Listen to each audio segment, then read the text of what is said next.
জীবনে যত প্রেম আসে কলিজায়,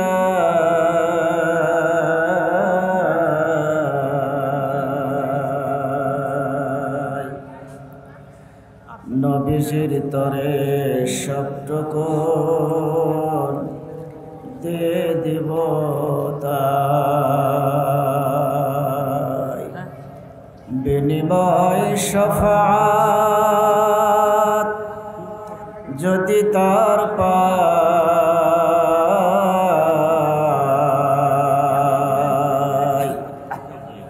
মুছে যাবে জীবনে যত ব্যথা পাই।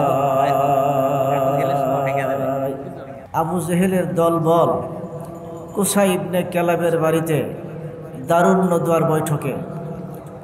নদওয়ার বৈঠকে কুসাই ইবনে কেলাবের বাড়িতে ওই সময় কাফেরদের বড় বড় নেতা সহকারে ষড়যন্ত্র হচ্ছিল, বৈঠক চলতেছিল।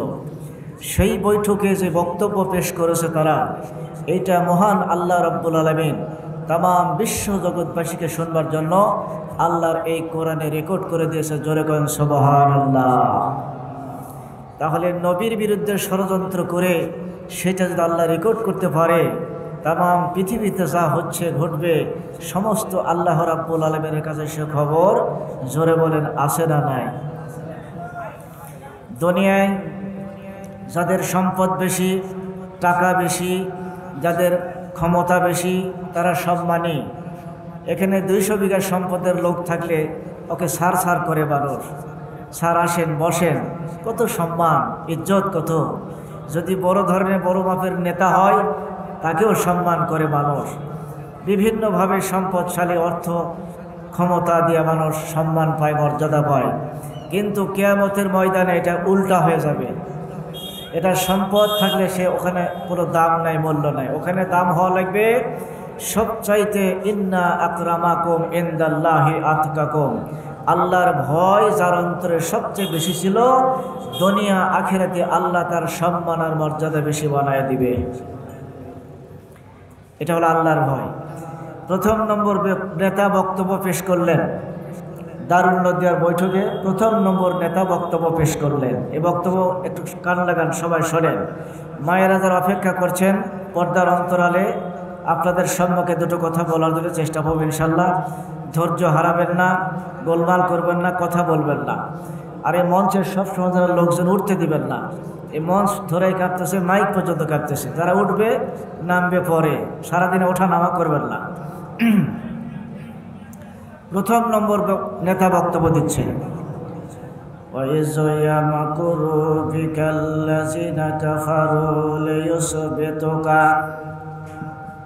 প্রথম নম্বর নেতা বক্তব্য পেশ করে শোনালেন, প্রিয় ভাই সব, মোহাম্মদ নামক একজন মানুষ এই মক্কা নগরে আসছে।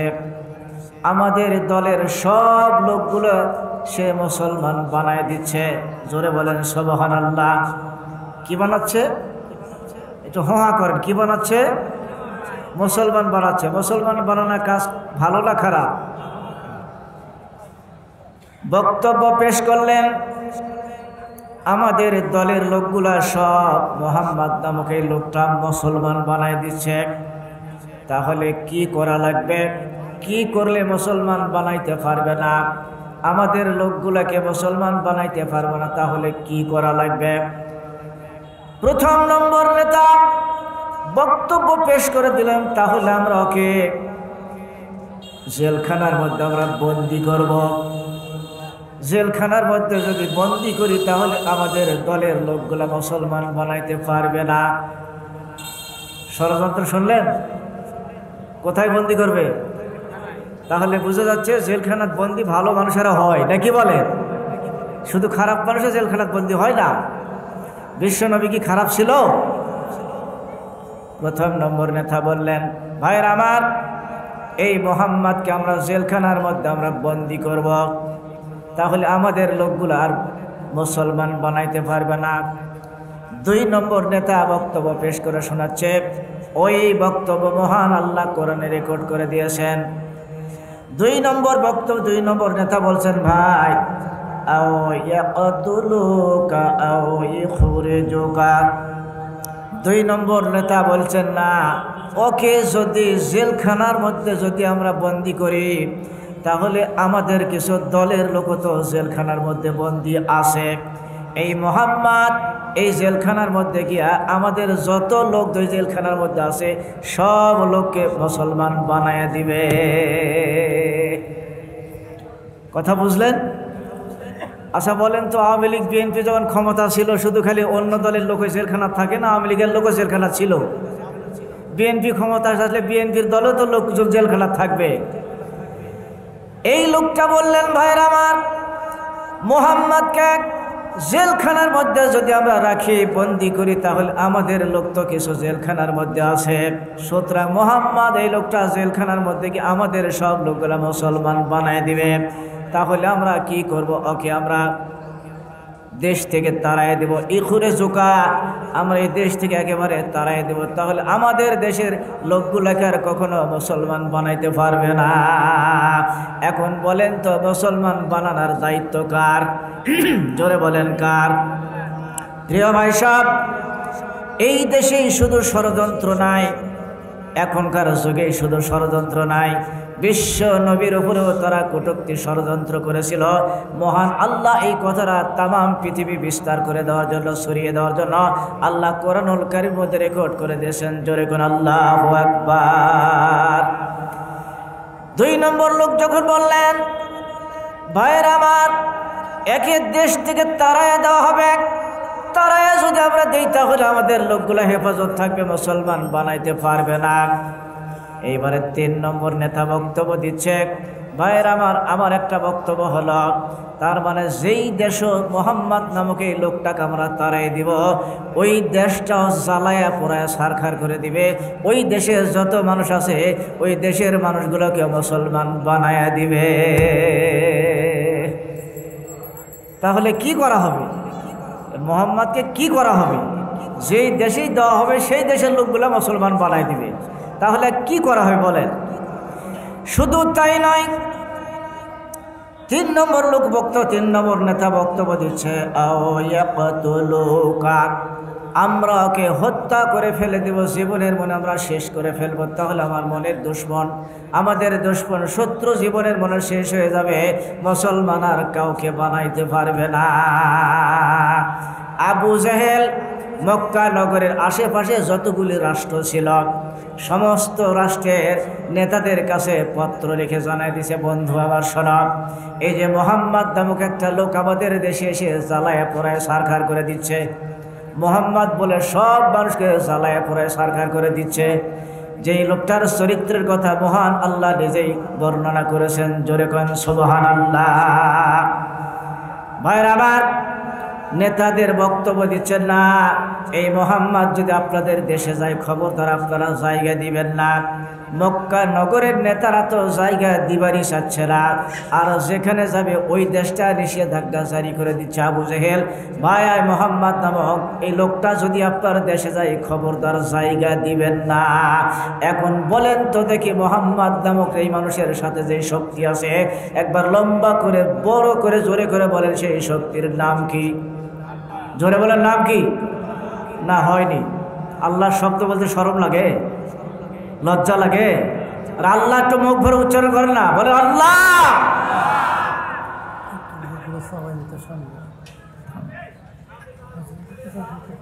ভাইয়ের আমার, শুধু তাই নয়,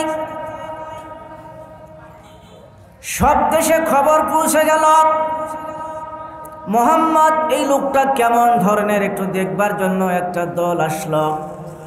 দেখি আবু জেহেল বলে, না, মোহাম্মদ এমন একটা লোক, সে সব জ্বালায়া পড়ে ছাই করে দেয়। একটা দল চলে আসলো। আসার পরে মোহাম্মদকে পাওয়া যাবে কোথায়? কোন লোকটার নাম মোহাম্মদ তারা তো চেনেও না। মক্কা নগরে মোহাম্মদ রাসূলুল্লাহ সাল্লাল্লাহু আলাইহি সাল্লাম মক্কার সামনে দাঁড়িয়ে দাঁড়িয়ে সূরা রহমান তেলাওয়াত করতেছিল।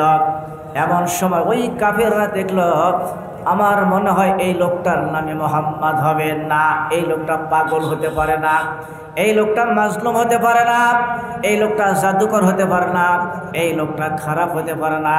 যেই লোকের চেহারা এত সুন্দর আল্লাহ নিজে বর্ণনা করেছে, যার মাথার চুল ছিল তামাম পৃথিবীর মানুষের যত চুল আছে সকলের চুলের চাইতে বিশ্ব নবীর চুল মহান আল্লাহ সুন্দর বানায় দিয়েছে।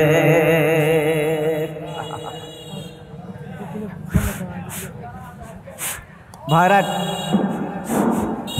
একটু সামনে আগে আসেন, আপনারা সবাই পিছনে বসে, লোক বসবে কোথায়? একটু সামনে আগে আসেন। এ কথা কিন্তু আমি আর বলবো না, একটু সামনে আগে আসেন, 2 মিনিটের মধ্যে আসেন। একটু জিকির করেন লা ইলাহা সুবহানাল্লাহ, লা ইলাহা লা ইলাহা ইল্লাল্লাহ মুহাম্মাদুর রাসূলুল্লাহ সাল্লাল্লাহু আলাইহি সাল্লাম। এই যে মসজিদ, এখন যদি আমি বলি মসজিদ ঘরটা কার, বলেন তো মসজিদ কার? এই ঘরটা কার? আল্লাহর ঘর। কিভাবে রক্ষণাবেক্ষণ করবে, কোন কোন লোকে এই মসজিদের দায়িত্ব পালন করবে সে কথা আল্লাহ কোরআনে বলে দিয়েছে। আমরা গায়ের জোরে, শক্তির জোরে, ক্ষমতার বলে সেক্রেটারি, সভাপতি আর যত ক্যাশিয়ার আমরা কিন্তু গায়ের শক্তির জোরে কিন্তু হই, কিন্তু মহান আল্লাহ এই ঘরের রক্ষণাবেক্ষণের দায়িত্ব কে পরিচালনা করবে এই লোকগুলির কথা মহান আল্লাহ বলে দিয়েছে। যদি আপনারা শুনতে চান তাহলে এই কোরআনুল কারীম থেকে এই লোকগুলোর কথা একটু বলে দিব। বলবো? এখন যদি এখানে মসজিদের সভাপতি ক্যাশিয়ার থাকে তাহলে তো তাই মনে করি এই কথা বললো কেন? হতে পারে না? মহান আল্লাহ বলছে শোনেন, এই মসজিদের যারা দায়িত্ব পালন করবে, আবার জোরে বলেন তো মসজিদের ঘরের মালিক কে? আল্লাহ কোন মানুষ দেয় ঘরটা পরিচালনা করে নিবে এটা আল্লাহ নিজে বয়ান করে বলে দিয়েছে। এই কথার উপরে আমাদের কোনো কথা খাটবে? জোরে বলেন খাটবে? এখনো বলেন বলবো? আল্লাহ বলেছেন শোনেন, ইন্নামা ইয়া'মুরু মাসাজিদাল্লাহি মান আমানা বিল্লাহি ওয়াল ইয়াউমিল আখির ওয়া কামাস সালাতা ওয়া আতাজ যাকাতা ওয়া লাম ইয়াখশা ইল্লাল্লাহ। জোরে বল আল্লাহু আকবার। আল্লাহ রব্বুল আলামিন বলছে আমার এই ঘরের যারা দায়িত্ব পালন করবে তাদের 5টা শর্ত থাকা লাগবে। বলেন কয়টা? এই 5টা শর্ত যার মধ্যে পাওয়া যাবে এই ব্যক্তি মসজিদের দায়িত্ব পালন করবে। এছাড়া এই শর্ত যদি না থাকে, মসজিদের দায়িত্ব যারা পালন করতেছে আল্লাহর কাছে দাঁড়ায় তাকে জবাব দেওয়া লাগবে। বলবো? বলেন বলবো? আমি কোরআন থেকে কথা বলবো, শুনলেও সওয়াব পাবেন, বললেও সওয়াব পাবো। 1 টাকার অক্ষর শুনবেন, 10 টাকার সওয়াব পাবেন। এটা 1000 অক্ষর যদি শোনেন, 1010 সওয়াব আপনারা বাইরে চলে যাবে। সুবহানাল্লাহ সবাই। 1 নম্বর শর্ত, কান লাগান, এই শর্তগুলি যদি কারো মধ্যে না থাকে, আল্লাহর কথার বেইজ্জতি হয়ে যায়, তাকে আল্লাহর কাছে দাঁড়ায় জবাব দেওয়া লাগবে। 1 নম্বর শর্ত মহান আল্লাহ বলছে মান আমানা বিল্লাহ, তার ঈমান থাকা লাগবে। জোরে বলেন কি থাকা লাগবে? আরো বলেন কি থাকা লাগবে? ঈমান থাকা লাগবে। ঈমান যদি থাকে এই লোকটা হলো মুমিন। ঈমান ছাড়া কখনো মুমিন হওয়া যাবে? একটু লম্বা করে বলে যাবে? আল্লাহ বলছে ইন্নাল্লাহা আশতারা মিনাল মুমিনিনা আনফুসাহুম ওয়া আমওয়ালাহুম বিআন্না লাহুমুল জান্নাত। ইন্না দিয়ে বলছে নিশ্চয়, অবশ্যই, মায়েরাও কান লাগান, নিশ্চয়, অবশ্য, বিশক। ইন্নাল্লাহা আশতারা মিনাল মুমিনিনা, আমি মুমিনের জান আর মাল আমি আল্লাহ ক্রয় করেছি। সুবহানাল্লাহ বলে সবাই।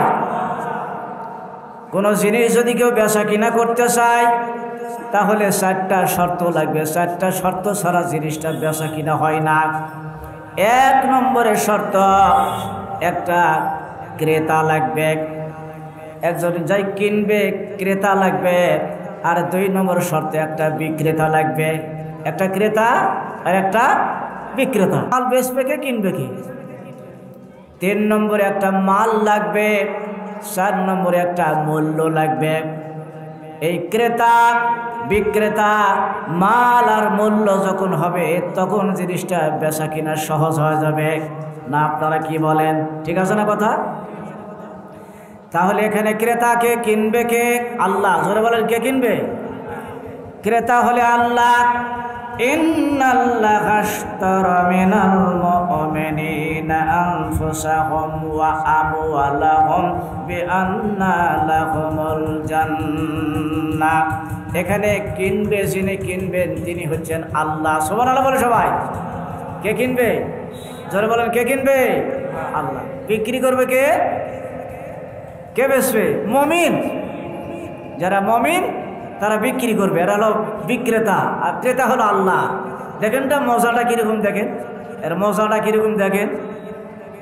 প্রিয় ভাই সব, আল্লাহ কিনবে মুমিনের জান আর মাল।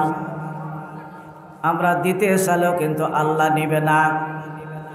তাহলে আল্লাহ যদি কিনতে চায় তার মূল্যর নাম হলো, মূল্যটা দিবে, তার নাম হলো জান্নাত। সুবহানাল্লাহ বলে সবাই। সুবহানাল্লাহ বলেন। মূল্য কি? মূল্যের নাম হলো জান্নাত। তাহলে এই জান আর মাল তো আমরা বিক্রি করতে চাই নাকি বলেন? ইনশাল্লাহ। ইনশাল্লাহ বলেন না? বেচবো তো? বেচবেন না? যদি কেউ বলে বিক্রি করবো না, জান মাল বিক্রি করবো না, আল্লাহ একটা আয়াতে জানা দিয়েছে, আইনামা তাকুনু ইউদরিকুমুল মাউত ওয়ালাউ কুনতুম ফি বুরুজিম মুশাইয়াদা। জোরে বলেন আল্লাহু আকবার। আল্লাহ বলছেন, এমন কাঠের একটা বাক্স তৈরি করো, কাঁচের লোহার একটা বাক্স তৈরি করো, ছিদ্রহীন, যার কোনো ছিদ্র নাই। এই ছিদ্রর মধ্যেও যদি কেউ লুকিয়ে থাকে, মৃত্যু সেখানেই কিন্তু গিয়ে হাজির হয়ে যাবে। মৃত্যুর থেকে রেহাই পাওয়ার মতো পৃথিবীর কোনো একজন প্রাণীও নাই। মৃত্যু যখন হবেই, মরা যখন লাগবেই, তাহলে এই জানটা এমনি দিয়ে কোনো লাভ নেই। তাহলে আমরা আল্লাহর কাছে জানটা বিক্রি করে দিই। বিক্রি করলে আল্লাহ যে মূল্য দিবে তার নাম হলো জান্নাত। এখনো সবাই শক্তি ভরে উচ্চ কণ্ঠস্বরে বলেন, এই জানার মাল আল্লাহর কাছে বিক্রি করতে রাজি আছেন না নাই? আছেন? এই ছোট কথা হচ্ছে কেন? বেচবেন না? না বেচলে ফেলে দিয়ে আসা লাগবে। ওই তো বিছুন হাঁটুর লেগেছে, কাঠ করলে আইনি, বস্তা কি বস্তা বিছুন ফেলে দিয়ে চলে আসছে। বেচলে তো কিছু মূল্য পাত। তা আল্লাহর কাছে বিক্রি করে দিতেছেন, আল্লাহ জান্নাত দিবে। সুবহানাল্লাহ বলা সবাই। কি বলেন, বেচতে রাজি আছেন তো? দু হাত তুলে দেখেন তো দেখি, সবাই আল্লাহর কাছে বেচতে রাজি আছেন? তাহলে বেচবেন কোন হাটত? কাঠ করে হাটত। তাহলে কাঠ করে হাটত যদি না নেয়, যাওয়া লাগবে সতীর হাট। সতীর যদি বিক্রি না হয় তাহলে কোথায় যাবেন? বড় যেখানে হাট আছে সেখানে বিক্রি করে নাকি বলেন না? আল্লাহ যেখানে কিনবে সেই জায়গার নামটা বলে দিয়েছে। বলবো? আল্লাহর কাছে যদি কেউ জানার মাল কিনতে চায়, তাহলে আল্লাহ কোথায় কিনবে, কোন জায়গাতে কিনবে, সে জায়গার কথা আল্লাহ নিজে বলে দিয়েছে। ওই জায়গাতে যদি আমরা যেতে পারি তাহলে আমাদের জানার মাল বিক্রিও হয়ে যাবে। আর যদি বিক্রি করবার না পারেন তাহলে দুনিয়ার পচা মাল এরকম বাজারে ফেলে দিয়ে আসা লাগবে। ফেলে দিলে কোনো মূল্য পাবে? বিক্রি করলে মূল্য পাবে। আল্লাহ দিবে জান্নাত। কোথায় বিক্রি করবেন? আল্লাহ সেই জায়গা দিচ্ছে, কাতিলুনা ফি সাবিলিল্লাহ ফায়াকতুলুনা ওয়া ইয়াকতালুন। জোরে বল আল্লাহু আকবার। আল্লাহ বলছেন কোথায় বিক্রি করবেন? ইউকাতিলুনা ফি সাবিলিল্লাহ। আল্লাহ রাস্তায় সংগ্রাম করা লাগবে। আল্লাহ রাস্তায় সংগ্রাম করা লাগবে। সংগ্রাম করতে করতে আল্লাহ বলছে, আগে তোমরা মারো, তারপরে তোমরা নিজে মরো। আগে মারা লাগবে, তারপরে মরা লাগবে। ওই জীবনের বিনিময়ে আল্লাহ আপনাকে জান্নাত দিয়ে দিবে। জোরে কন্যা সুবহানাল্লাহ। বগল চাপায় বসে থাকলে জীবন আল্লাহ নিবে না। এই পচা জিনিস এবারে কিছু যদি আল্লাহকে দিতে চান তাহলে মমিন হওয়া লাগবে। আর এই মমিনে হওয়ার জন্য মহান আল্লাহ বলছে, যদি মসজিদের যদি কেউ দায়িত্ব পালন করা লাগে তাহলে 1 নম্বর শর্ত তার ঈমান থাকা লাগবে। কি থাকা লাগবে? ঈমান থাকা লাগবে 1 নম্বরে। আল্লাহ নিজে বলেন, ইন্নামা ইয়া'মুরু মাসাজিদাল্লাহি মান আমানা বিল্লাহ। 1 নম্বর ঈমান থাকা লাগবে, তবেই মসজিদের এই সভাপতি সেক্রেটারি হওয়া যাবে। যদি ঈমান চোর হয়, ভিতরে ঈমান নাই, ঈমান যদি থাকে এই লোকটা দ্বারা দুনিয়ার কোনো 2 নম্বরই কাজ হতে পারে না, যেহেতু ঈমান আছে। ঈমান যদি থাকে এই লোকটা কখনো 2 নম্বরই কাজ এই লোক দ্বারা সম্ভব হবে না। দুনিয়ার যত অশ্লীলতা বেহায়াতা, ঈমান আমার আছে আর না আছে সেটা বুঝবো কেমনে? আমার যে ঈমান আছে এটা কেমনে বুঝবো? বোঝার ধরন আল্লাহ পাক শিখাই দিচ্ছে।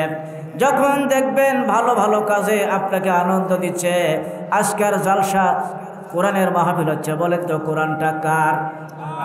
বান্দা কার? সময় কার? যদি মনে করতে ঈমান যদি থাকতো এলাকার মানুষের, আল্লাহর কথা কোরআন বলা হচ্ছে, আমরাও আল্লাহর বান্দা না, আল্লাহর কোরআন শুনব।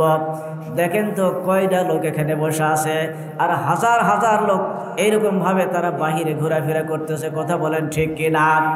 আর ঈমান যদি থাকে, ভালো কাজে যখন আমাকে আনন্দ দিবে, কোরআনের মাহফিল হচ্ছে, চলো আমরা দলে দলে যাবে, এটা আনন্দ লাগবে। যখন ভালো কাজে আনন্দ পাবেন তখন দেখবেন, বুঝবেন আমার ঈমান আছে।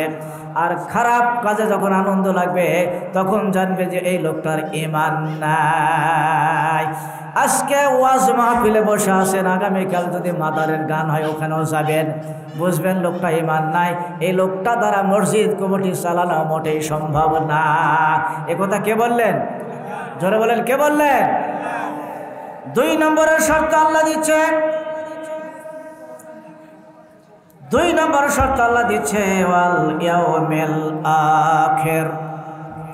আল্লাহর কাছে তামাম জীবনের অপরাধ দা কিয়ামতের মাঠে আমাকে দাঁড়ান লাগবে। এটা বিশ্বাস আছে আপনাদের? জীবনের সব অপরাধগুলো নিয়ে আল্লাহর কাছে আমাকে দাঁড়া, ইয়াউমাল আখির, আখিরাতের দিন, কিয়ামতের দিন আল্লাহর কাছে আমাকে জবাব দেওয়া লাগবে। আজকে জনগণের টাকা মেরে খায়া, মানুষের অন্যায় করে, হক নষ্ট করে হাজার হাজার কোটি টাকার মালিক হোসেন। ওয়ালা তাজিরু ওয়াজিরাতুন বিজরা উখরা। আরে পাপের বোঝা কেউ বহন করবে না, আপনাকে একাই বহন করা লাগবে। আপনার ছেলের জন্য, আপনার ছেলের জন্য আর আপনার মেয়ের জন্য সুখ শান্তি করার জন্য, সুখী সংসার করার জন্য আপনি সন্তানকে হত্যা করে দিয়েছেন।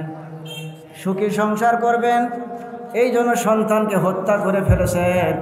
আল্লাহ বলছে, ওয়ালা তাকতুলু আওলাদাকুম। সন্তান মেরে ফেললেন, পরিবার পরিকল্পনা গ্রহণ করেছেন, করার পরে 2টা সন্তান নেওয়ার পর আর সন্তান নিচ্ছে না। একবার লম্বা করে জবাব দেওয়া, বলেন তো সুখের সংসার বানায় দেওয়ার মালিকটার নাম কি? আপনি গায়ের জোরে, শক্তির জোরে বলছেন সুখী সংসার বানাবো, এই জন্য সন্তানকে হত্যা করেছেন। হাজারো লাখো সন্তান মায়ের গর্ভ থেকে পাত করে দেওয়া হয়, সিজার করে ফেলে দেওয়া হয়, এমআর করে ফেলে দেওয়া হয় সুখের সংসার বানানোর জন্য। কথা বলেন ঠিক কিনা? আল্লাহ রিজিকের কথা বলছেন। মুসা আলাইহিস সালামের সাথে তিহ ময়দানে যখন গেলেন, তাদের রান্না বান্না নাই, পাকশিক করা নাই, চুলা সাটি নাই, কায়দা নাই, বটি নাই, মাছ নাই, গোস্ত নাই, কোনো রান্নাও করা লাগে না, ঝাল নাই, লবণ নাই। বিনা পাকশিকে, বিনা রান্না বান্নায় 40 দিন পর্যন্ত মহান আল্লাহ তাদেরকে খাওয়াইছে। জোরে সোরে চিৎকার দিয়ে বলা যাবে কি সুবহানাল্লাহ? ওয়াসাল্লালনা আলাইকুমুল গামামা ওয়া আনজালনা আলাইকুমুল মান্না ওয়াসসালওয়া। জোরে কোন সুবহানাল্লাহ? মুসা আলাইহিস সালামের জাতিকে আকাশ থেকে শিশির মতো, লিহরের মতো, দুধের স্বরের মতো, খিরসার মতো খানা পড়ে থাকতো, শুধু চামচ দিয়ে কেটে কেটে খাওয়া লাগবে। সুবহানাল্লাহ বলে সবাই। বলেন তো সুখের সংসার কে বানায় দিয়েছে? মান্না ওয়া সালওয়া। মান্না মানে হলো এক জাতীয় খিরসা, দুধের স্বরের মতো পড়ে থাকতো, শুধু খালি খাওয়া। আর সালুয়া হলো এক প্রকার পাখির ভুনা মাংস। এই ভুনা মাংস আর ওই খিরসার স্বরের মতোই খাদ্যটা মহান আল্লাহ জাতিকে আল্লাহ বিনা পাক্ষিক আল্লাহ খাওয়াইছে। জোরে বলেন তো আল্লাহ এখন আসে না নাই? তাহলে সন্তান হত্যা করলেন কেন? সুখের সংসার বানানোর আপনি চিন্তা করলেন কেন? এখন সুখের সংসার বানাই দেবে আল্লাহ। আর একটা আল্লাহ বলছে আল্লাহ বিশো ফি কাহফিহিম সালাসাবিয়াতিন সিনিনা। আল্লাহ বলছেন আসহাবে কাফের এই যুবকদেরকে 309 বছর পর্যন্ত মহান আল্লাহ গ্যারান্টি দিচ্ছে কোরআনুল কারীমের মধ্যে। 309 বছর পর্যন্ত গুহার মধ্যে না খাওয়ায়া আমি আল্লাহ তাদেরকে জীবিত রাখছি। জোরে বলেন সুবহানাল্লাহ। সুবহানাল্লাহ বলে সবাই। তাহলে না খাওয়ায় রাখলেন 309 বছর, বিনা পাকে খাওয়াইলেন 40 দিন। আল্লাহ বলেন তো আল্লাহ খাওয়াইতে পারে? বিশ্বাস আছে? তাহলে বুঝতে হবে আল্লাহ খাওয়াইতে পারে, বরকত দিচ্ছেন কি আল্লাহ। শোনেন, কান লাগান। ওয়ালাউ আন্না আহলাল কুরআ আমানু ওয়াত্তাকাউ লাফাতাহনা আলাইহিম বারাকাতিম মিনাস সামায়ে। চাকরি লাগবে না, আজকে ঘুষ দেওয়া যারা চাকরির দরখাস্ত করতেছে, চাকরি লাগবে না, কিছু লাগবে না। 1 নম্বর ঈমান থাকা লাগবে আল্লাহর প্রতি। জোরে বলেন তো কার প্রতি? ওয়া মানে এবং, আল্লাহ বলছে ওয়া মানে এবং, লাউ মানে যখন, আন্না মানে অবশ্যই, আহাল মানে একটা গোষ্ঠী পরিবার। আল্লাহ বলছে যদি কেউ ঈমান আনে, আল্লাহর প্রতি ঈমান আনে এবং ঈমান অনুসারে ভালো ভালো কাজ করে, আল্লাহকে ভয় করে, আমি আল্লাহ তার জন্য আকাশ আর জমিনের যত বরকতের দরজা আছে সমস্ত বরকতের দরজা মহান আল্লাহ তার জন্য উন্মুক্ত করে দিবে। তাহলে লাগবে কি? ঈমান। ঈমান আর ভয় লাগবে। আল্লাহ তাআলা তার জন্য আকাশ আর জমিনের যত বরকতের দরজা আছে তার জন্য উন্মুক্ত করে দিবে। এই জন্য আল্লাহ বলছে 2 নম্বরে, ইয়াউমাল কিয়ামাতে, আখিরাতের দিন আল্লাহর কাছে আমাকে দাঁড়ান লাগবে, সব হিসাব দেওয়া লাগবে আল্লাহর কাছে। এই কথাটা মনে করা লাগবে। এই কথা যাদের অন্তরের মধ্যে থাকবে এই লোকটা মসজিদ কমিটির সদস্য হতে পারবে। জোরে বলেন তো এই কথাটা সিরিয়াল নম্বর বানায় দিলেন কে? 3 নম্বর শর্ত শুনেছেন? এ ভাই শুনেছেন? 3 নম্বর শর্ত মহান আল্লাহ বলছে আকামাস সালাতা। 3 নম্বর নামাজ কায়েমের আন্দোলন করা লাগবে। আমরা তো শুধু নামাজ পড়ি, কিন্তু নামাজ পড়ার আন্দোলন আমরা করি না? করি। নামাজ কায়েমের আন্দোলন করা লাগবে। কোনো ব্যক্তি যদি নামাজ কায়েমের আন্দোলন করে, বিশ্ব নবী বলছে আমার কাছে 3টা জিনিস হলো পছন্দ, প্রিয়। বলেন তো নবীর কাছে কয়টা জিনিস প্রিয়? জোরে বলেন। 1 নম্বরে নবী বলছেন, 1 নম্বরে সুগন্ধি আমার কাছে প্রিয়। সুগন্ধি আল্লাহর নবীর কাছে প্রিয় হলো 1 নম্বরে সুগন্ধি। 2 নম্বর নবীজি বলছেন আমার কাছে নারী এবং স্ত্রী আমার কাছে প্রিয়। সুবহানাল্লাহ বলেন। নবীর কাছে যেগুলো প্রিয় সেগুলো আমাদের কাছে অপছন্দ। 3 নম্বরে নবী বলছেন নামাজ আমার কাছে অত্যন্ত প্রিয়, নামাজ আমার কাছে পছন্দ। সুবহানাল্লাহ বল সবাই। নবী সুপারিশ করে জান্নাতে দিবে। এই নবীর কাছে যদি নামাজ পছন্দ হয়ে থাকে, প্রিয় হয়ে থাকে, আর নবীর উম্মত হয়ে আমার কাছে নামাজ পছন্দ লাগে না, বলেন তো এইরকম নবীর উম্মত এই জগতে আছে না নাই? এই যে সামনে বসে আছেন টুপি মাথার দেহের মধ্যে অনেক লোক আছে তারা নামাজ পড়ে না। যেই নবীর কাছে নামাজ পছন্দ হলো, উম্মত হয়ে আমার কাছে নামাজ পছন্দ হয় না। নামাজের মধ্যে সুগন্ধি পাওয়া যায়, সুবহানাল্লাহ বলে সবাই। আর গুনার মধ্যে দুর্গন্ধ পাওয়া যায়। নবীর কাছে যখন নারী পছন্দ হয়ে গেল, এইবারে সঙ্গে সঙ্গে আবু বকর বলছেন হে নবী আমার কাছেও 3টা জিনিস পছন্দ। আবু বকর বললেন আমার কাছেও 3টা জিনিস পছন্দ। বলেন তো আবু বকরের কাছে কয়টা জিনিস পছন্দ? 3টা। নবীর জলিল কদর সাহাবী বললেন হুজুর আমার কাছে সবচাইতে পছন্দ, ভালো করে খেয়াল করে শোনেন, কান লাগান, নতুন নতুন তথ্য দিয়ে কিছু কথা বলার জন্য চেষ্টা হবে ইনশাআল্লাহ। আবু বকর বললেন, হুজুর আমার কাছে সর্বপ্রথম যেটা পছন্দ বিশ্ব নবীর চেহারার দিকে তাকায়া তাকায়া দেখা, এইটা আমার কাছে আবু বকর সবচাইতে পছন্দ। বিশ্ব নবীর চেহারার দিকে তাকায়া তাকায়া দেখা, এটা আমার কাছে অত্যন্ত প্রিয়। সুবহানাল্লাহ বলে সবাই। যেই নবীর চেহারার দিকে একবার তাকালে আয়েশা, আম্মা জান আয়েশা রাদিয়াল্লাহু আনহা বলছেন, ছাদের মধ্যে কলঙ্ক আছে, দাগ আছে, কিন্তু আমার বিশ্ব নবীর চেহারার দিকে কোনো দাগ নাই, কোনো কলঙ্ক নাই। ইউসুফ নবীর সময় ইউসুফের চেহারা দেখে মহিলারা হাত কেটে ফেলেছিল, কিন্তু আয়েশা রাদিয়াল্লাহু আনহা বলছে, আমার নবীর দিকে কেউ একবার তাকায় দেখতো, হাত তো দূরের কথা, কলিজা পর্যন্ত সে কেটে ফেলতো। জোরে বলেন সুবহানাল্লাহ। সেই আবু বকর বলছে, নবীর চেহারার দিকে তাকায় বারবার দেখা, এটা আবু বকর আমার কাছে পছন্দ। আবু বকর বলছেন, হুজুর 2 নম্বরে আমার কাছে পছন্দ রাসূলের জন্য টাকা খরচ করা আমার কাছে অত্যন্ত পছন্দ। মনে বলে রাসূল কখন টাকা চাবে, কখন খরচ করা লাগবে, রাসূলের জন্য বিশ্ব নবীর জন্য টাকা খরচ করা, এটা আমি আবু বকর আমার কাছে অত্যন্ত প্রিয়। 3 নম্বরে বললেন আবু বকর, হে নবী, নবীর কাছে যখন স্ত্রী পছন্দ, নারী পছন্দ, নারী কিন্তু 3 প্রকারে আমাদের পছন্দ করা লাগবে। কন্যা হিসাবে তাকে আদর করা লাগবে, মা হিসাবে ইজ্জত আর সম্মান করা লাগবে, আর স্ত্রী হিসাবে তাকে ভালোবাসা লাগবে। কথা বলেন ঠিক কিনা? কন্যা হিসাবে আদর করা লাগবে। ও ভাইরা, যুবক ভাইরা আজকে প্রেম করতেছেন, একজন যুবক 4 জন 5 জন মেয়ের সাথে প্রেম করে, কিন্তু আল্লাহর কসম বলে বিয়ে একজন আপু করে না। আছে না এরকম মহিলা? আছে না? আবার এমন মেয়ে যুবতী আছে, ওই রকম 4 জন ছেলের সাথে লাইন ঘাট ঠিক রাখছে, প্রেম করে, কিন্তু মেয়েও কিন্তু আল্লাহর কসম বলে একটা যুবকের সাথে বিয়ে হয় না। এইরকম প্রেম বাংলাদেশে আছে না নাই? বলে আছে না নাই? আল্লাহ এই জন্য বলছে, হুন্না লিবাসুল লাকুম ওয়া আনতুম লিবাসুল লাহুন্না। আল্লাহ বলছে, মহিলা নয় শুধু, স্ত্রী হলো স্বামীর পোশাক, আর স্বামী হলো স্ত্রীর পোশাক। এই কথাটার ব্যাখ্যা লিয়াজান কীরকম ব্যাখ্যার মধ্যে আছে, একটু ব্যাখ্যাটা সরেন। আমরা এতদিন জানিছিলাম স্ত্রী স্বামীর পোশাক আর স্বামী হলো স্ত্রীর পোশাক, এটা আমরা এতদিন জানি, কিন্তু এই পোশাকের সাথে তুলনা করলেন কেন? এটা কি ফালতু কথা? এটা আল্লাহ কি আর কি করেছে? এটা কি ফাজলামি করেছে? স্বামী স্ত্রীর পোশাক বললেন কেন, আর স্ত্রী স্বামীর পোশাক বললেন কেন?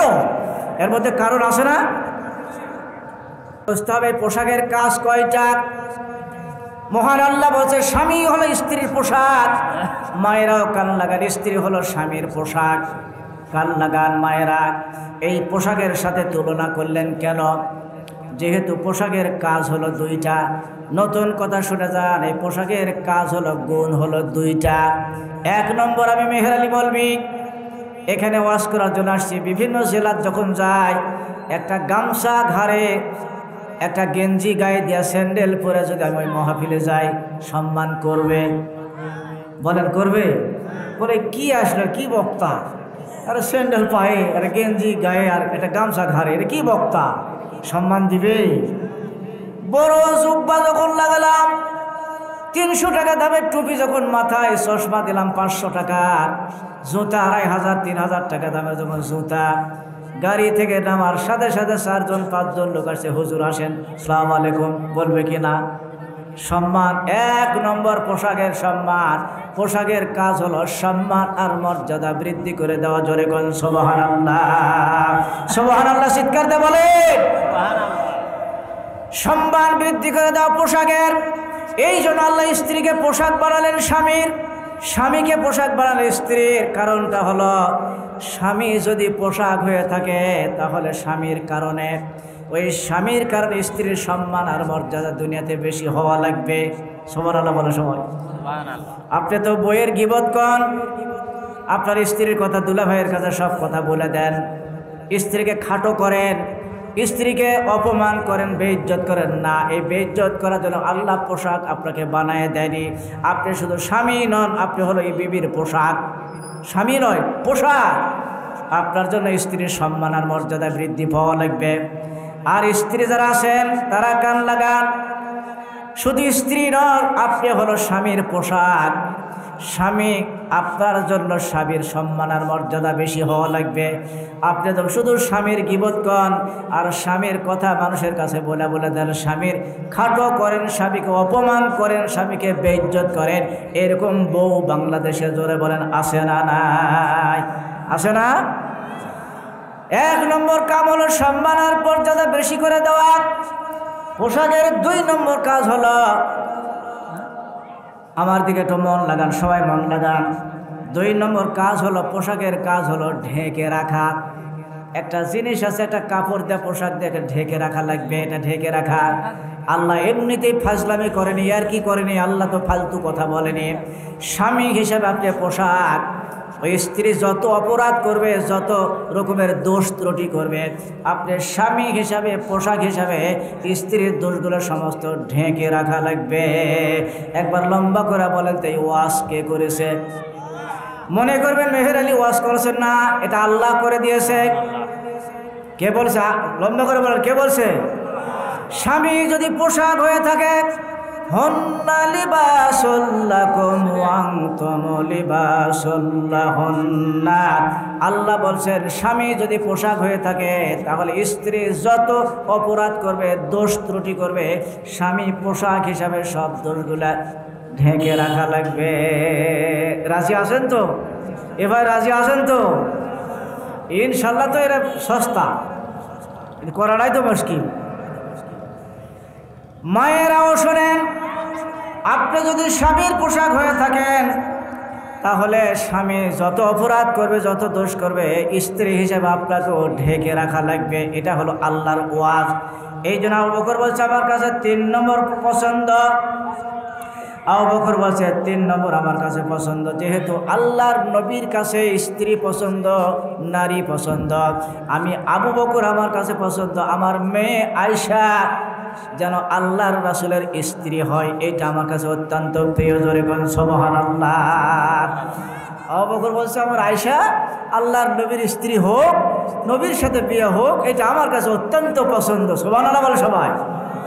এই পছন্দ বলে একটাও আমাকে কাছে পছন্দ নয়।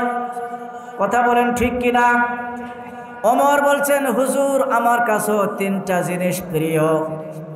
ওমর বলছে আমার কাছে, হযরত ওমর রাদিয়াল্লাহু আনহু বলছে আমার কাছে 3টা জিনিস পছন্দ। ওমর বলছে 1 নম্বরে মানুষকে সৎ কাজের আদেশ দাও, এটা আমার কাছে পছন্দ। সুবহানাল্লাহ বলেন। আমরা তো মানুষকে বিপদের মধ্যে ফেলার চেষ্টা করি, যাতে করে লোকটা বিপদের মধ্যে পড়ে যায়, লোকটা ঠকানো যায়, আর লোকটার দ্বারা ক্ষতি করা যায় চেষ্টা করি। কিন্তু ওমর রাদিয়াল্লাহু আনহু বলছে আমার কাছে সবচেয়ে 1 নম্বর পছন্দ মানুষকে সৎ কাজের আদেশ প্রদান করা আমার কাছে পছন্দ। এইটা আমাদের কাছে পছন্দ লাগে না।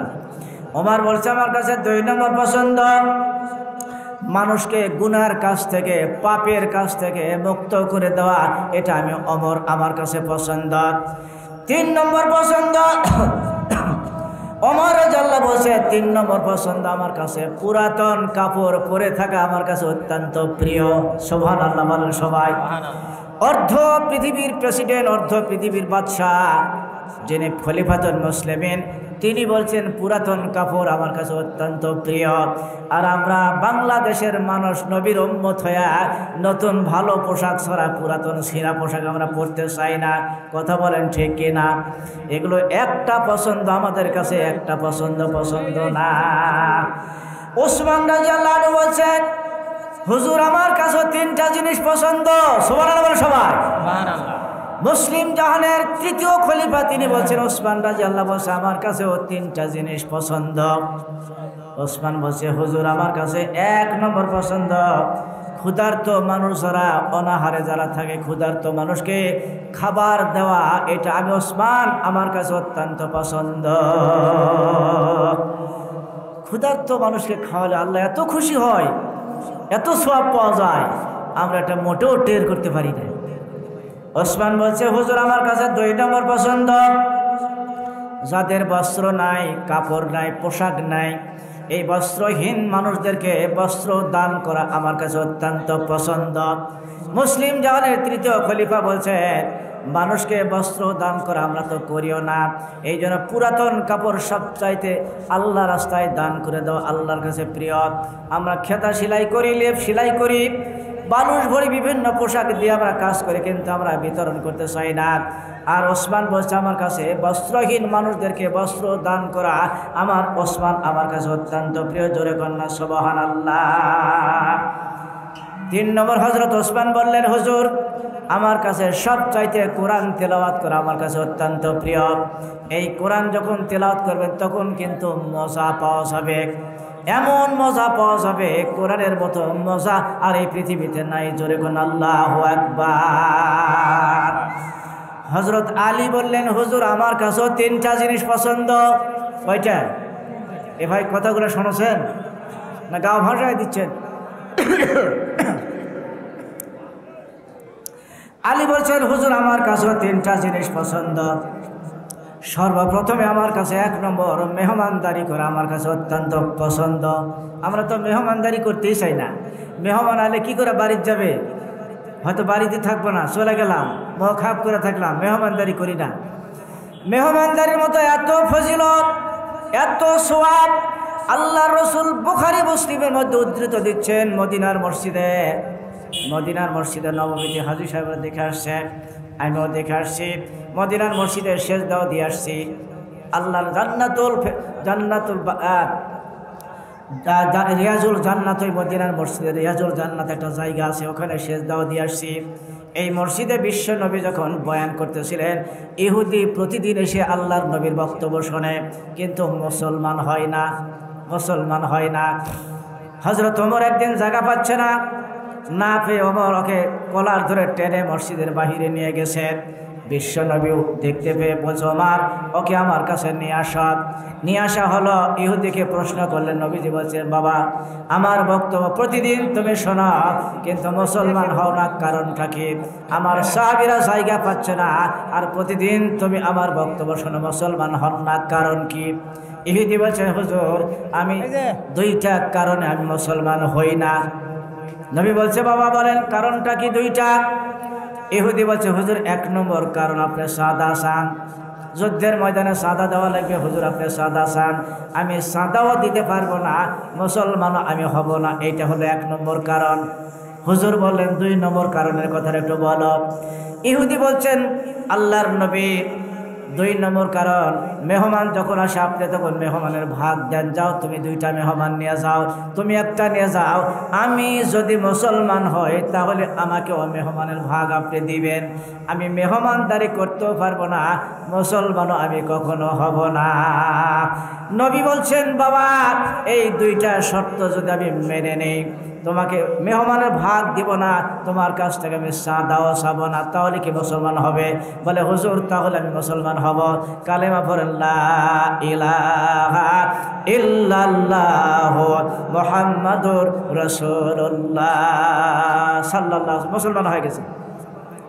মুসলমান হওয়ার পরে একটু লম্বা করে বিবেক দিয়ে একটু কথা বলেন তো, আগের মতো আর ওই স্বভাব আছে নাকি? কাফের থাকতে যেরকম স্বভাব ছিল, ঈমান গ্রহণ করেছে মুসলমান হয়ে গেছে, ওই রকম আর স্বভাব নেই, নরম হয়ে গেছে মনটা। মনে চাচ্ছে হুজুর একটু সাদা চালে দিব, মেহমানদারি ভাগ দিলাম, মেহমানদারি করব, কিন্তু হুজুর দেয় না, বিশ্বনবী দেয় না। একদিন এরকম আফসোস করতে করতে হঠাৎ একদিন আল্লাহর নবীকে বলেই ফেলেছে হুজুর দয়া করে আমার কাছ থেকে একটু সাদা নেন, আমি দিব, আর মেহমানদারি ভাগ দেন, আমি মেহমানদারি করব। বিশ্বনবী বলছেন না আমি ওয়াদা করেছি তোমার কাছে সাদাও নিব না, মেহমানের ভাগও আমি দিব না। নতুন মুসলমান বললেন হুজুর একটু দয়া করে আমার কাছ থেকে সাদা নেন, মেহমানদারি করব। শুনতে শুনতে হঠাৎ করে একটা মেহমান ওই লোকটা নতুন মুসলমানকে দিয়ে দিছে, যাও এই একটা মেহমান দিলাম, তোমার ভাগ, তুমি মেহমানদারি করো। নতুন মুসলমান আনন্দ চিত্তে মেহমান বাড়িতে নিয়ে যাচ্ছে। ভাই যাওয়ার সময় দেখে লক্ষ্য করে 10 জন কালো পোশাকধারী, কালো টুপি, কালো জুব্বা, কালো পাগড়ি, সব পোশাকগুলো কালো। এই কালো পাগড়িধারী 10 জন মানুষ ওর আঙ্গিনার মধ্যে প্রবেশ করলো, ঢুকে পড়েছে। এটা লক্ষ্য করে দেখলো। দেখার পরে আর কিছু দূর যাওয়ার পরে লক্ষ্য করে দেখে আরো 15 জন সাদা সফেদ পাগড়ি সাদা, এরকম জুব্বা সাদা, টুপি সব দাড়ি সাদা, এরকম সাদা জুব্বাধারী 15 জন মেহমান ওর আঙ্গিনার মধ্যে ঢুকে পড়েছে। বলেন তো কয়জন হলো? কয়জন? এই 25 জন যখন আঙ্গিনার মধ্যে ঢুকে পড়লো, লোকটা মনে মনে চিন্তা করলো, নবীর কাছে মুসলমান হয়তো ভারী বেকায়দার মধ্যে পড়ে গেলাম, এই তো জালার মধ্যে পড়ে গেলাম, এত মেহমানদারি করা আমার পক্ষে সম্ভব নয়। এইবারে মেহমান আঙ্গিনার মধ্যে দিয়া ওখান থেকে বিদায় হয়ে চলে গেছে, আর মেহমানদারি করতে পারেনি। হঠাৎ করে আফসোস হয়ে গেছে, নবী যখন মেহমান আমাকে দিল, আমি মেহমানদারি করতে পারলাম না, নবীর কাছে আমি কি জবাব দিব? বলতে না বলতে কয়েকদিন পরে ওই মেহমানের সাথে একদিন সাক্ষাৎ হয়ে গেছে। বলছে, ভাই আমার কাছে ভাই দুঃখজনক কথা, আপনার মেহমানদারি আমি করতে পারিনি, একটু মাফ করে দাও, আল্লাহর হস্তে ক্ষমা করে দাও, আমি মেহমানদারি করতে পারিনি। মুসলিম শরীফের হাদিস, আল্লাহ রসুলকে বলছেন, একদিন এসে বলেই ফেলা, ওই লোকটা বলছে, ভাই আমার মেহমানদারি যথেষ্ট হয়ে গেছে, এত সুন্দর মেহমানদারি কোনো জায়গাতে আমাকে করেনি, সুন্দর মেহমানদারি আমাকে করায় খাওয়াইছে। ভাই জোরে কন্যা সুবহানাল্লাহ। বিষয়টা বিশ্ব নবীর কাছে আলোচনা করলেন। ইয়া রাসূলুল্লাহ, হাবিব আল্লাহ, আমার এই ঘটনা হয়ে গেছে, বলেন তো ঘটনাটা কি? আল্লাহর নবী বলছে, বাবা ওই যে কালো 10 জন পোশাকধারী গেছে, ওটা গজবের ফেরেশতা, তোমার বাড়িতে গজব নাজিল হবে, এই গজব দেওয়ার জন্য ফেরেশতারা তোমার বাড়িতে উপস্থিত। কিন্তু মেহমান যখন বাড়িতে নিয়ে গেলেন, এই মেহমান দেখে আল্লাহর পক্ষ থেকে 10 জন রহমতের ফেরেশতা তোমার বাড়িতে আল্লাহ নাজিল করে দিয়েছে। এখন বলেন তো মেহমানদারি করার লাভ আছে না নাই? এইবারে বলছে, হুজুর আমার কাছে সবচাইতে মেহমানের খেদমত করা আমার কাছে অত্যন্ত প্রিয়। আলী বলতেছে এই কথা, মনে আছে তো আপনাদের? আলী বলছে 3টা জিনিসের মধ্যে সবচাইতে মেহমানদারি করা আমার কাছে অত্যন্ত প্রিয়। আর আলী বলছে 2 নম্বর হলো গরমের দিনে রোজা রাখা আমার কাছে অত্যন্ত পছন্দ। এটা একটা পছন্দ আমার কাছে নেই। আমরা যত ছোট দিন ঠান্ডা দিন পাই, গরমের দিনে রোজা থাকা যায়? আলী বলছে, আমার গরমের দিনে রোজা থাকা আমার কাছে অত্যন্ত পছন্দ। সুবহানাল্লাহ বলে তারা খালিফাতুল মুসলিমিন, যেমন তেমন সাধারণ মানুষ নয়, লইরা সইরা নয়, তারা বলতেছে। আলী বলছে, হুজুর 3 নম্বর আমার কাছে তরবারি হাতের পরে নিয়ে জিহাদের ময়দানে অংশগ্রহণ করা আমার কাছে অত্যন্ত প্রিয়। আল্লাহ জিব্রাইলকে ডাক দেয়, বলছে, জিব্রাইল এই তো আমার খালিফাতুল মুসলিমিন নবীর কথা শুনলেন, আমি আল্লাহ তোমাকে প্রশ্ন করতে চাই, বলো তুমি যদি দুনিয়ার যদি সদস্য হতেন, মানুষ হতেন, তাহলে বলো তো জিব্রাইল তোমার কাছে কি কি পছন্দ হতো? জিব্রাইল বলছে, আল্লাহ আমি যদি দুনিয়ার সদস্য হতাম তাহলে আমার কাছেও 3টা জিনিস পছন্দ। কয়টা বলেন, কয়টা? জিব্রাইল বলছে, আল্লাহ আমার কাছেও 3টা জিনিস পছন্দ। সর্বপ্রথমে যারা গোমরা হয়েছে তাদেরকে ভালো পথ দেখানো আমার কাছে অত্যন্ত প্রিয়। সুবহানাল্লাহ বলে সবাই। গুমরাহি পথে যারা অবস্থান নিয়েছে এদেরকে ভালো পথ দেখানো আমি জিব্রাইল আমার কাছে পছন্দ হতো। 2 নম্বরে যারা এতিম অসহায়, যাদের কোনো গার্জিয়ান নাই, আমি জিব্রাইল বলে দিলাম দুনিয়ার যদি সদস্য হতাম, এতিম অসহায় দোস্তদের গার্জিয়ান হওয়া, এইটা আমি জিব্রাইল আমার কাছে পছন্দ। জোরে কন্যা সুবহানাল্লাহ। 3 নম্বর পছন্দ হলো দুস্থ মানুষের খেদমত করা, যারা গরিব দুস্থ এদের খেদমত করা আমি জিব্রাইল আমার কাছে পছন্দ। এগুলো একটা পছন্দ আমাদের কাছে কখনো পছন্দ হয় না। এইবারে মহান আল্লাহ বলছে, জিব্রাইল আমি আল্লাহ সবার কথা শুনে ফেলেছি, আমি আল্লাহ বলছি আমার কাছেও 3টা জিনিস পছন্দ। জোরে বলেন কয়টা? আল্লাহর কাছে কয়টা জিনিস পছন্দ? অনেকেই হয়তো আমরা জানি না, কথাগুলো নিয়ে যাবেন, খুবই গুরুত্বপূর্ণ কথা। মহান আল্লাহ বলছে, জিব্রাইল আমার কাছে 1 নম্বর পছন্দ যেই বান্দা দুঃখ কষ্টকে গোপন করে, দুঃখের কথা কষ্টের কথা অন্যকে বলে দেয় না, অন্যকে বলে না, যারা দুঃখ কষ্টকে গোপন করে চাপা দিয়ে রাখে, আমি আল্লাহ আরশের মালিক, এইটা আমার কাছে অত্যন্ত পছন্দ। তো দুঃখ কষ্ট তো আমরা চাপা দিতে চাই না, মানুষকে বলাই দিতে চাই, ভাই এই কষ্ট এই দুঃখ কিছু দাও, সাহায্য দাও। আল্লাহ বলছেন যারা গোপন করে রাখে, চাপা দিয়ে রাখে, দুঃখ কষ্ট যারা চাপা দিয়ে রাখবে, আমার মহান আল্লাহ আরশের মালিক বলছেন ওইটা আমার কাছে অত্যন্ত প্রিয়। একবার জোরে বলা যাবে কি সুবহানাল্লাহ। আল্লাহ বলছে 2 নম্বর আমার কাছে পছন্দ, যেই বান্দা খালেস অন্তরে খালেস নিয়তে আমার কাছে তওবা করে, ভুল করেছে অপরাধ করেছে, খালেস নিয়তে আমি আল্লাহ আমার কাছে যারা তওবা করে, কুল ইয়া ইবাদিয়াল্লাযিনা আসরাফু আলা আনফুসিহিম লা তাকনাতু মির রাহমাতিল্লাহ। জোরে কন্যা সুবহানাল্লাহ। আল্লাহ বলছে জিনা করেছেন বান্দা অভরসা হয়ো না, চুরি করেছো অভরসা হয়ো না, যা করেছো যত অপরাধ করেছো আমার কাছে আমার রহমত থেকে নিরাশ হয়ো না। আমি ইচ্ছা করলে জীবনের সব অপরাধ মাফ করে দিতে পারি। জোরে কোন পারে কিনা? আল্লাহ বলছেন লা তাকনাতু মির রাহমাতিল্লাহ, আমার কাছে নিরাশ হয় না, রহমত থেকে নিরাশ হয় না। কাকে এই কথা বললেন নিচের আয়াতে? আবার আল্লাহ বলছে কাকে বলছে? ওয়ানিবু ইলা রাব্বিকুম ওয়া আসলিমু লাহু মিনাল ক্বাবলি আইয়াতিয়াকুমুল আযাবু সুম্মা লা তুনসারুন। আল্লাহ বলছে রবের দিকে তোমাকে ফিরে আসা লাগবে। জোরে বলেন কার দিকে? রবের দিকে যদি কেউ ফিরে যায়, এর দ্বারা 2 নম্বরই কাজ হতে পারে না। সুদ থাকতে পারে না, ঘুষ থাকতে পারে না, মানুষ ঠকাতে পারে না, যেহেতু ফিরে গেছে আল্লাহর দিকে। তওবা করা মানে ফিরে আসা। তওবার শব্দের অর্থ আল্লাহর কাছে ফিরে যাওয়া। আল্লাহ বলছে যারা তওবা করবে আমি আল্লাহ আমার কাছে অত্যন্ত প্রিয়। যারা তওবা করবে, এই তওবা করার জন্য মহান আল্লাহ বলছে এটা আমার কাছে 3 নম্বর আল্লাহ আমার পছন্দ। বলছিলাম মসজিদ কমিটির কয় নম্বর গুণ থাকা লাগবে? তাহলে 3 নম্বর আল্লাহ বলছে যারা নামাজ কায়েমের আন্দোলন করা লাগবে। মনে আসে না নাই? নামাজ কায়েমের আন্দোলন করা লাগবে, এটাই আল্লাহ বোঝাচ্ছে আমাদেরকে। এই নামাজ কায়েমের আন্দোলন যারা করবে তারাই কিন্তু মসজিদের সভাপতি সেক্রেটারি হতে পারবে। আচ্ছা ঠিক আছে। শুধু তাই নয়, আল্লাহ বলছে আল্লাহু ইয়াদউ ইলা দারিস সালাম। আল্লাহ বলছে আবার শান্তির দিকে, নীরের ঘরের দিকে, শান্তির ঘরের দিকে তোমরা আসো। কে ডাকতেছে? কে ডাকতেছে?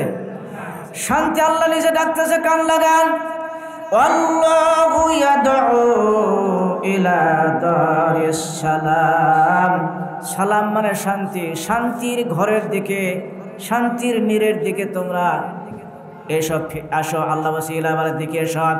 তাহলে শান্তির ঘরের দিকে মহান আল্লাহ আমাদেরকে ডাকতেছে।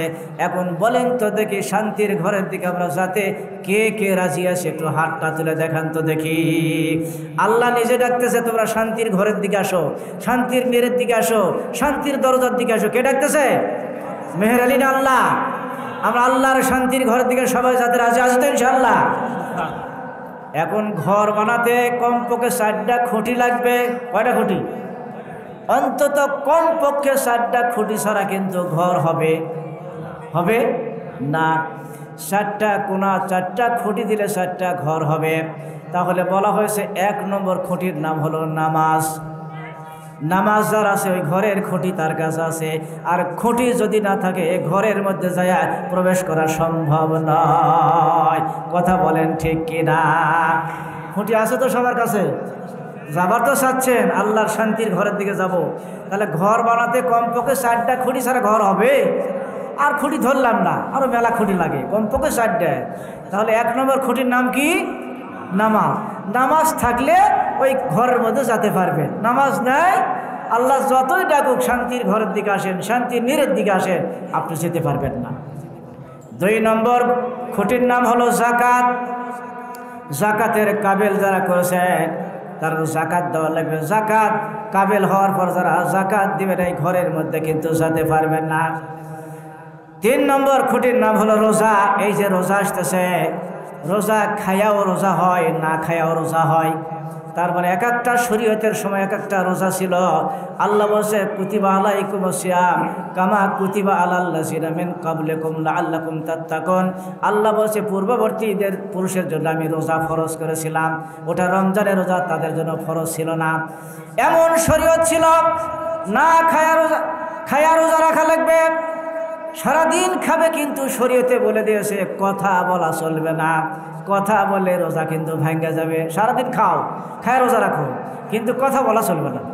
স্বামী স্ত্রীর সাথে লয়, স্ত্রীর স্বামীর সাথে, কারোর সাথে লয়, কথা বললেই রোজা ভেঙে যেত, সেই শরীয়তও ছিল। প্রিয় ভাই সব আল্লাহ, 3 নম্বর খুঁটির নাম হলো রোজা। রোজা যার মধ্যে নাই তাই ওই ঘরের মধ্যে প্রবেশ করতে পারবে না।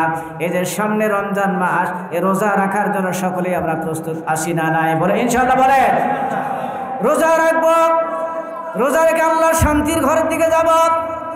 4 নম্বর খুঁটির নাম হলো হজ। হজ যদি কাবেল হয় হজ করা লাগবে। এখন ঘরের মধ্যে গেলেন, ঘরের মধ্যে যায় ঘরের একটা দরজা লাগবে কিনা?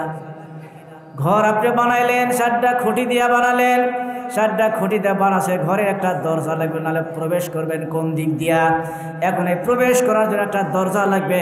এই দরজাটার নাম হলো কালিমা তৈয়বা। বলেন লা ইলাহা ইল্লাল্লাহু মুহাম্মাদুর রাসূলুল্লাহ সাল্লাল্লাহু আলাইহি সাল্লাম।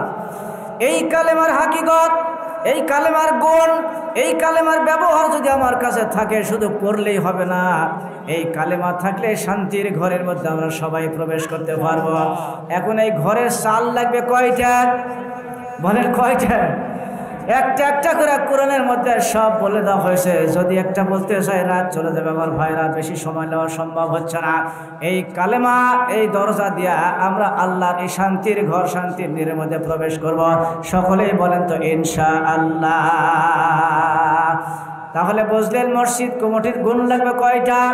1 নম্বর ঈমান লাগবে, 2 নম্বর লাগবে হলো আল্লাহর কাছে ভয় লাগবে কিয়ামতের, আর 3 নম্বর লাগবে নামাজ কায়েমের আন্দোলন, আর 4 নম্বর লাগবে আল্লাহর ভয় থাকা লাগবে, অন্তরের মধ্যে ভয় থাকা লাগবে।